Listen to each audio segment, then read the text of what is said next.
नमस्कार, स्वागत है आप सभी का नेशन टीवी में और मैं हूं आपके साथ सोनाली।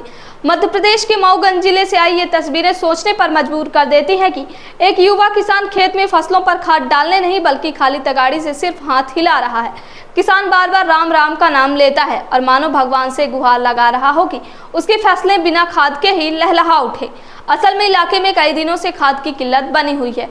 सरकारी गोदामों से लेकर सहकारी समितियों तक किसानों को खाद नहीं मिल पा रही है। खेती का सीजन चल रहा है, लेकिन जब खाद ही उपलब्ध नहीं है तो किसान परेशान होकर इस तरह अपनी पीड़ा जाहिर करने लगे हैं। किसानों का कहना है कि वो रोज लाइन में लगते हैं, बार बार समितियों के चक्कर काटते हैं, लेकिन खाली हाथ ही लौटना पड़ता है। अब किसान सरकार से मांग कर रहे हैं कि जल्द से जल्द खाद की समस्या का समाधान किया जाए, वरना खेतों में खड़ी फसलें बर्बाद हो जाएंगी और मेहनतकश किसानों के सामने रोजी रोटी का संकट खड़ा हो जाएगा। अब सवाल ये है कि आखिर कब तक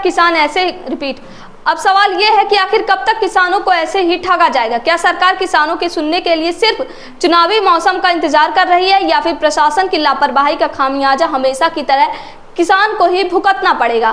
फिलहाल यह तो जांच का विषय है, लेकिन सबसे बड़ा सवाल यह है कि आखिर किसानों को खाद कब मिलेगी और कब उनकी खेती जो है तो लहलहाएगी। देखिए, हम सब किसान हैं और हम लोग अब अपनी उम्मीद खो चुके हैं।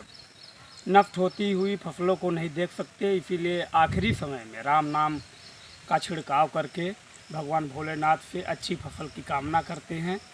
मैं मऊगंज का निवासी हूं और मऊगंज में इस समय खाद की भारी किल्लत है, जिसमें हर एक किसान रोता बिलखता हुआ नज़र आ रहा है और खेती की पूरी तरह से उम्मीद न ख़त्म कर चुका किसान अब भगवान भरोसे ही चल रहा है।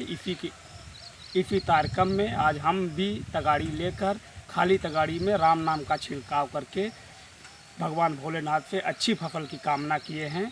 और बाकी देश प्रदेश और विधानसभा की सरकार राम भरोसे चल रही है। ये देश धर्म और जाति पर लड़ाने का काम करती है। भारत देश अपना कृषि प्रधान देश है। सरकार को ज़रूरतमंद सामग्रियों का भंडारण समय रहते कर लेना चाहिए, लेकिन ऐसा नहीं हुआ, जिससे आज किसान दर बतर होने को मजबूर है। धन्यवाद।